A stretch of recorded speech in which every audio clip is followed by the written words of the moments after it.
오직 너 하나님의 사람아, 이것들을 피하고 의와 경건과 믿음과 사랑과 인내와 온유를 따르며 믿음의 선한 싸움을 싸우라. 영생을 취하라.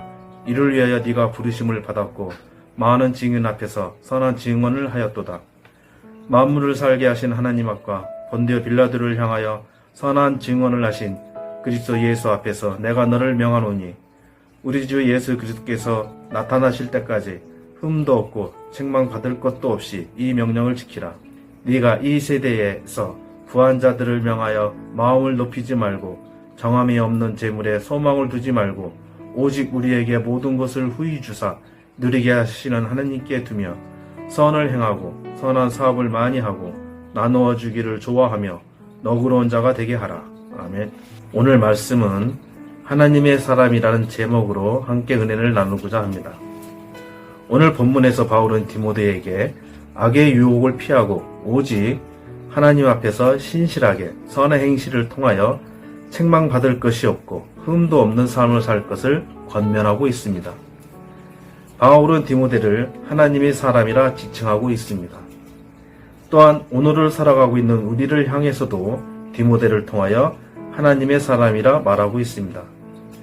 하나님의 사람은 스스로 합당하게 처신해야 하며 하나님의 사람은 하나님의 것들에게 전념할 수 있어야 하며 또한 하나님과 함께 선한 일을 행하여야 합니다.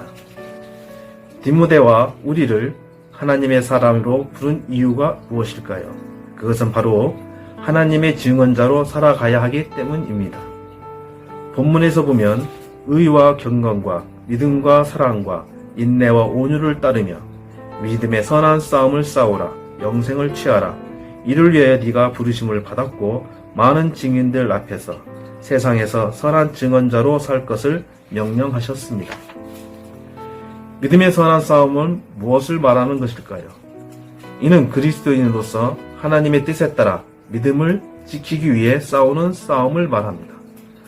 바울은 디모데후서 1장 13절 14절에서 너는 그리스도 예수 안에 믿음과 사랑으로서 내게 들은 바 바른 말을 본받아 지키고 우리 안에 거하시는 성령으로 말미암아 네게 부탁한 아름다운 것을 지키라고 말씀하셨습니다.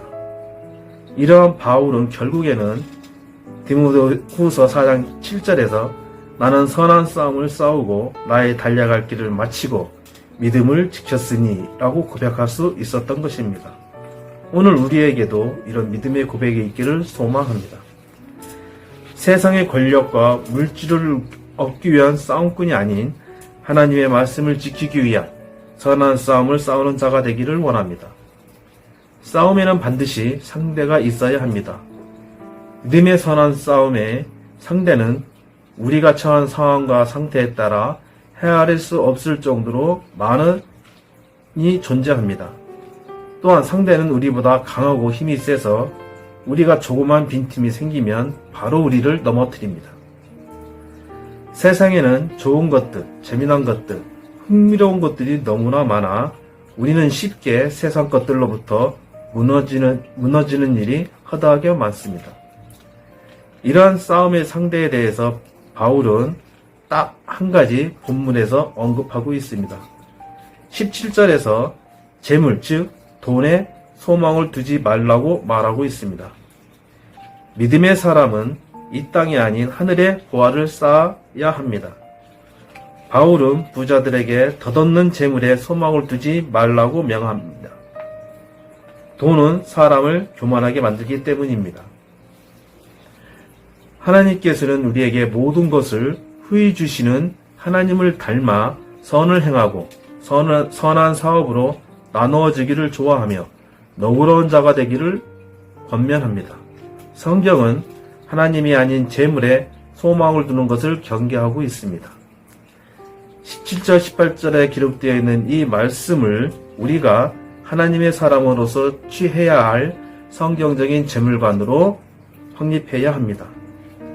돈은 세상의 것들을 모두 갖게 할 수 있는 능력이 있는 최고의 싸움의 대상입니다. 많은 사람들은 이 싸움에서 낙심하고 낭망하는 일들이 허망하다 합니다. 우리 신앙인들 또한 이 싸움으로 인하여 시험 들고 하나님과 멀어지는 일이 우리 주변에서 또한 나를 통해서 경험하고 있습니다. 세상 속에서 경제활동의 주 목적이 돈에 있음을 우리는 부인할 수 없습니다. 때문에 그리스도인에게는 힘든 싸움이 될 수밖에 없습니다. 재물과의 관계에 있어 한 예를 들어 쉽게 접근해 보겠습니다. 지난 맥주 감사 주일 예배 때에 지금 있어야 할 자리에 있습니까? 라는 설교 말씀이 끝자락에 돌아오며 회복합니다. 라는 단락에서 누가복음 15장에 나오는 탕자의 이야기를 하셨습니다. 그동안 주목받지 못한 탕자의 형 이야기가 오늘 저에게는 하나님과의 관계에 있어 귀한 기준점을 적응시켜 주었습니다. 둘째 아들은 아버지로부터 물려받은 재산을 갖고 아버지를 떠나 살았지만 모든 재산을 탕진하고 한 푼도 없이 아버지께 다시 돌아왔습니다. 아버지는 돌아온 아들을 위해 큰 잔치를 벌여 둘째 아들의 돌아옴을 기뻐합니다. 그러나 큰아들은 잔치에 참여하지 않고 대문 밖에서 전전긍긍하고 있습니다. 어쩌면 큰아들은 돌아온 동생으로 인하여 자신에게 돌아올 재산이 줄지 않을까? 어떻게 하면 나의 몫을 다 챙길 수 있을까? 이러한 고민에 빠져 있을지도 모릅니다. 모든 재물을 탕진한 둘째 아들은 아버지께 다시 돌아오므로 아버지와의 관계가 회복되었고 자신이 몫이 줄지 않을까 고민하는 큰아들은 잔치에 참여하지 않고 대문 밖에 있으므로 아버지와의 관계가 멀어지고 있음을 저는 그렇게 적응해 보았습니다.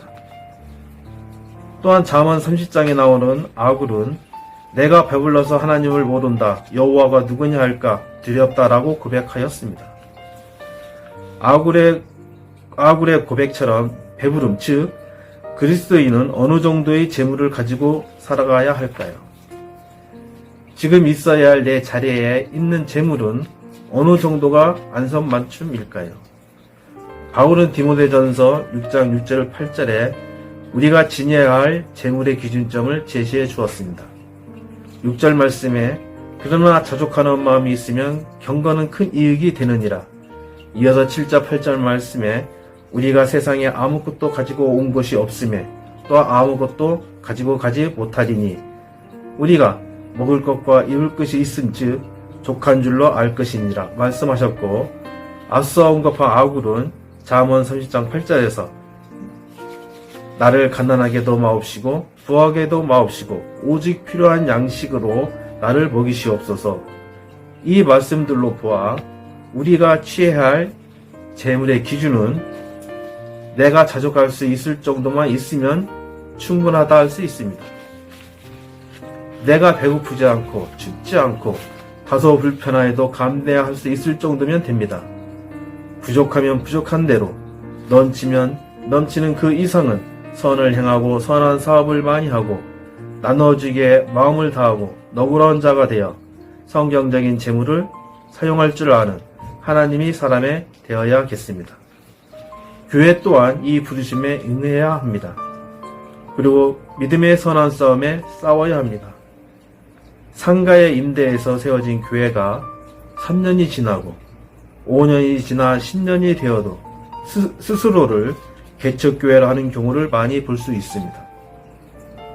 외형적으로 선정된 모습이 아닐지라도 그 교회 안에서 목회에 전념할 수 있도록 목사님의 사례가 제공되어진다면 이는 자족이 가능하기에 더 이상 개척교회라 말을 해서는 안 되는 것입니다.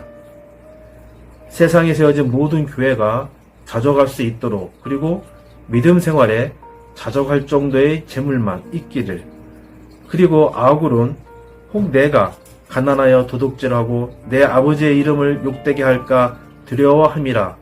이 고백이 오늘 이 아침 우리 모두의 고백이 되기를 소망합니다. 기도하시겠습니다. 하나님 아버지, 우리가 하나님의 사람으로 사용되어지기를 바랍니다. 우리가 예수님의 사람으로서 세상과 구분된 삶을 흔쾌히 살아가겠습니다. 그리고 다소 불편하고 부족하게 살아가도 하나님과의 친밀한 관계가 유지된다면 가난함도 하나님의 은혜임을 고백합니다. 예수님의 이름으로 기도합니다. 아멘. 계속해서 공동 기도와 계획되어진 교회의 모든 여름 사역을 위해 그리고 개인 기도를 하시겠습니다.